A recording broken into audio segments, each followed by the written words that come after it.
Bismillahirrahmanirrahim. Saudaraku yang Allah Subhanahu wa taala, pernahkah kita merasa pikiran kita berisi atau kita cemas terhadap masa depan, atau cemas tanpa alasan, atau mungkin kita lelah dalam menghadapi tekanan hidup? Baginda Nabi Muhammad SAW sudah pernah mengajarkan sebuah strategi yang sangat luar biasa, strategi khusus agar jiwa kita dapat tenang, agar jiwa kita kembali tenang, dan kita terbebas dari rasa kesedihan, ketakutan yang berlebihan. Assalamualaikum warahmatullahi wabarakatuh. Alhamdulillahirabbil alamin. Wassalatu wassalamu ala asyrafil mursalin nabiyina Muhammadin wa ala alihi wa sahbihi ajma'in. Puji syukur kepada Allah Subhanahu wa taala yang senantiasa melimpahkan rahmat dan karunia-Nya kepada kita semua. Kesehatan, kemampuan beraktivitas, kekuatan dalam melaksanakan berbagai hal. Kenikmatan iman, kenikmatan Islam, persaudaraan dan segala macamnya. Keluarga pun juga demikian. Ala nikmat Allah Subhanahu wa taala. Salam dan salam semoga tercurah kepada baginda Nabi Muhammad SAW, pemimpin kita, tauladan kita, membawa petunjuk dalam kehidupan kita, hingga kita mengetahui Allah Subhanahu wa taala, hingga kita mengetahui mana yang benar, mana yang baik, mengetahui mana jalan yang menuju ridha Allah Subhanahu wa taala, jalan kebahagiaan, jalan keselamatan. Saudaraku yang Allah Subhanahu wa taala, salah satu isu yang sangat relevan saat ini adalah kesehatan mental, mental health, dan krisis kedamaian jiwa di tengah gempuran arus informasi serta dinamika kehidupan modern yang sangat gencar sekali. Ini isu yang sangat hangat dan sering sekali menjadi persoalan di banyak orang. Begitu pula ada isu tingginya tingkat stres, rasa cemas, anxiety, hingga fenomena yang membandingkan diri dengan orang lain. Social comparison. Kenapa bisa demikian? Akibat dari, mungkin salah satunya adalah media sosial yang kerap membuat jiwa itu, atau hati itu, atau diri itu menjadi lelah, bingung, atau merasa tidak mampu. Padahal dalam Islam, sejak 14 abad silam, 14 abad tahun yang lalu, Islam telah memberikan penawar bagi kelelahan hati jiwa manusia. Ada penawar agar ketenangan itu kembali hadir, ketentraman itu datang, dan kelembutan jiwa itu muncul. Nah, di antara penawar itu yang paling manjur sekali Islam bawa dan hadirkan adalah Allah Subhanahu wa taala dalam firman-Nya dalam surah Ar-Ra'd ayat 28. Allah Subhanahu wa taala katakan, "Alladzina amanu wa tatma'innu qulubuhum bi dzikrillah, ala bi dzikrillahi tatma'innul qulub." Itu orang-orang yang beriman dan hati mereka menjadi tentram dengan mengingat Allah Subhanahu wa taala. Dan ketahuilah, hanya dengan mengingat Allah Subhanahu wa taala hati menjadi tentram. Ini obat yang pertama, yaitu zikrullah. Mengingat Allah, menyadari kehadiran Allah Subhanahu wa taala adalah obat yang sangat manjur menghadapi kelelahan hidup, kecemasan, persoalan-persoalan kegalauan. Ini obat yang paling manjur. Kenapa demikian? Para ulama tafsir seperti Imam Ibnu Katsir rahimahullah dalam kitab tafsirnya, beliau menjelaskan bahwa hati seorang hamba itu tidak akan merasakan kebahagiaan dan kedamaian yang hakiki, melainkan dengan mengingat Allah Subhanahu wa taala. Dengan zikrullah. Sebab hilangnya gelisah, hilangnya cemas terjadi ketika jiwa tidak terhubung dengan Sang Pencipta. Nah, sehingga kecemasan tadi dan kegelisahan itu, ketakutan apapun bentuknya, dia bisa kembali hilang atau pergi untuk selamanya, atau pergi dia tidak akan mempengaruhi kehidupan ketika jiwa tadi sudah terhubung kembali kepada Penciptaan. Karena jiwa itu sadar bahwa seluruh kendali kehidupan ada di tangan Allah Subhanahu wa taala. Maka oleh karena itu penting sekali untuk mengembalikan jiwa ini, kembalikan ingatan ini, dipautkan lagi, dikaitkan lagi, dikuatkan lagi hubungannya dengan Sang Penciptanya, yaitu Allah Subhanahu wa taala. Rasulullah SAW mengajarkan sebuah doa dan jalan keluar saat kita merasa beban begitu berat. yaitu bagaimana kita menyikapinya. Bagaimana kita menyikapi persoalan itu. Rasulullah SAW mengajarkan sebuah doa, Allahumma inni a'udzubika minal hammi wal hazan.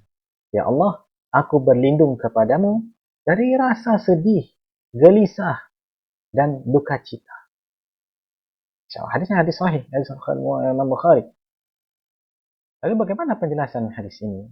Imam Al-Hafiz Ibnu Hajar Al-Asqalani beliau menjelaskan dalam kitab Fathul Bari bahwa al-hammu itu maknanya adalah kecemasan.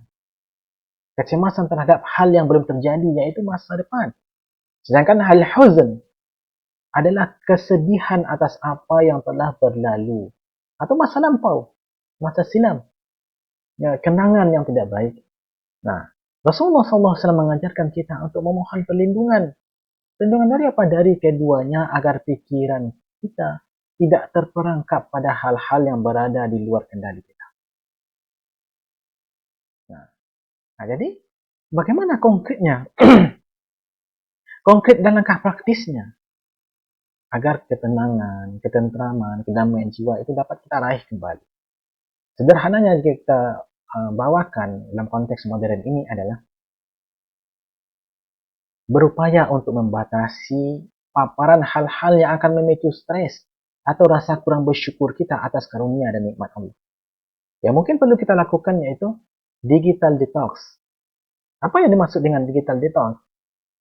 Adalah tindakan sengaja membatasi atau menghentikan sejenak penggunaan media sosial atau perangkat yang sifatnya digital. Kita batasi. Kenapa perlu dibatasi? Apa pentingnya hal itu? Karena secara umum, media sosial sering menjadi sumber utama terjadinya fenomena FOMO, fear of missing out, atau mungkin terjadinya perbandingan social comparison. Ketika kita terus-terusan melihat atau menyaksikan keberhasilan orang di media sosial, atau estetika orang di postingan mereka, atau pencapaian orang lain dalam update status mereka, tanpa sadar muncul rasa kurang bersyukur dalam diri kita. Muncul rasa cemas, dan bahkan muncul rasa rendah diri. Cemas, kita tak mampu seperti mereka. Dan kita iri mereka sampai ke tahap kehidupan mereka. Kita iri, ya, bahkan keirian kita itu menjauhkan kita dari rasa bersyukur. Padahal kita sudah mampu mendapatkan, Masya Allah, karunia Allah yang luar biasa, namun kita masih melihat orang lain. Bila rendah diri, muncul rasa rendah diri kita, tidak sebanding apa-apa dibanding orang itu. Karena terlalu sering melihat, menyaksikan. Oleh karena itulah, Islam mengajarkan kita untuk menjaga pandangan dan menjaga hati kita dari hal-hal yang akan merusak rasa syukur kepada Allah Subhanahu wa taala. Ternyata pandangan itu tidak hanya dijaga dari melihat hal-hal yang Allah haramkan berupa aurat, tapi juga dari melihat hal-hal yang akan membuat kita semakin tidak bersyukur kepada Allah. Dahulu saya punya teman. Beliau Masya Allah luar biasa. Beliau ini mengomentari teman kami yang lain yang suka menyaksikan K-pop, ya, atau drama Korea. Lalu apa kata beliau? Jangan terlalu sering melihat artis-artis atau Korea, drama Korea atau filmnya, karena kehidupan tidak seindah itu. Kehidupan tidak seindah itu, lalu kemudian belum tentu nanti kita akan mendapatkan pasangan secantik atau seganteng artis-artis Korea tersebut.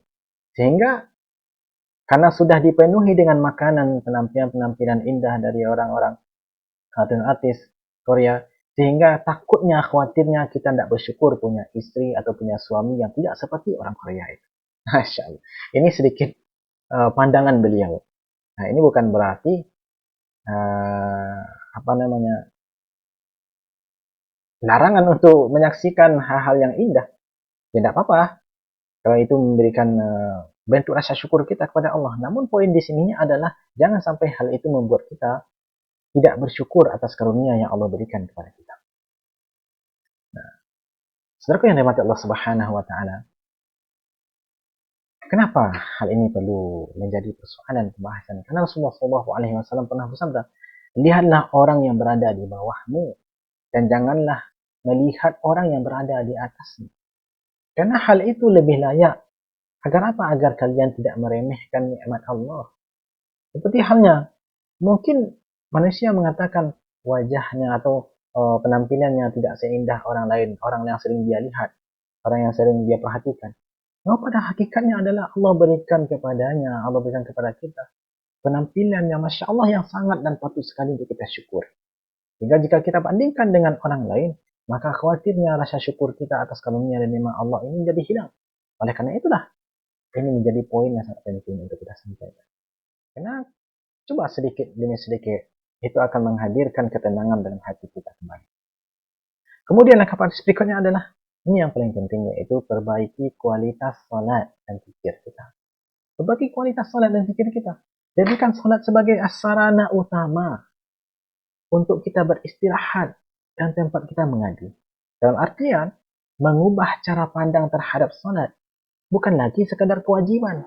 Salat ini bukan sebatas kewajiban yang Allah wajibkan kepada kita, menguburkan dosa atau rutinitas harian fisik kita.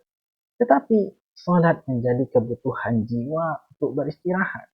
Kebutuhan jiwa untuk mencari ketenangan dan melepaskan diri dari beban-beban dunia. Guru kami mengatakan salat itu sangat penting sekali. Salat itu merupakan kebutuhan nutrisi jiwa manusia yang paling utama. Stres dan kecemasan membuat jiwa kita haus akan kedamaian, haus akan ketenangan.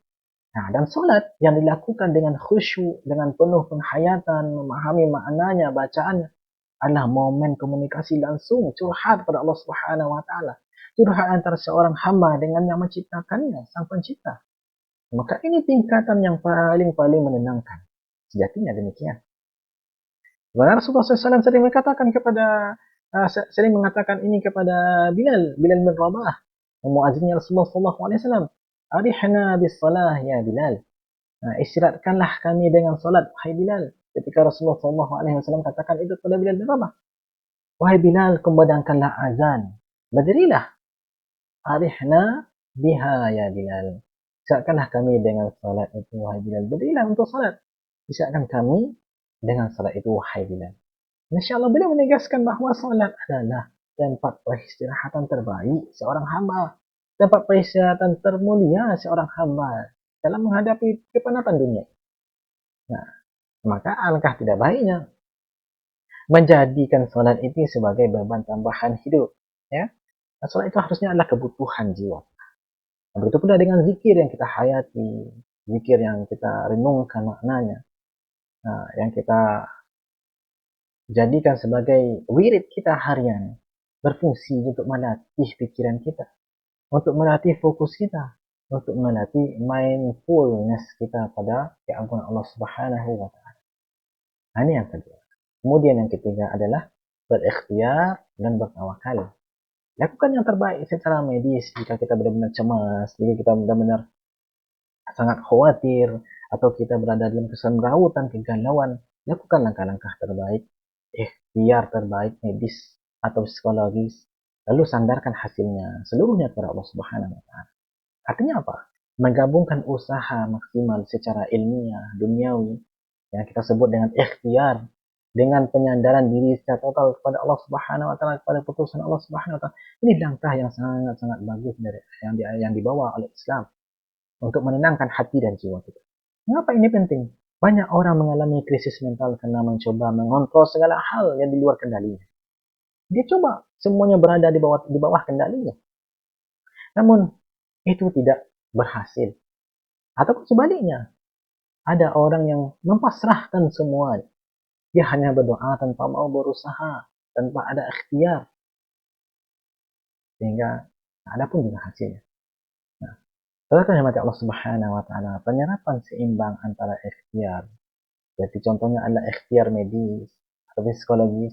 Jika mengalami kecemasan hebat dan depresi, tidak ada salahnya berkonsultasi dengan psikolog atau psikiater atau dengan dokter misalnya, atau mengatur pola tidur atau menjaga pola makan. Nah, ini adalah ikhtiar yang diperintahkan oleh agama kita. Berobat kepada ahlinya jika kita mengalami sesuatu yang tidak normal pada diri kita. Lalu kemudian menggabungkannya dengan tawakal. Ini spiritualnya.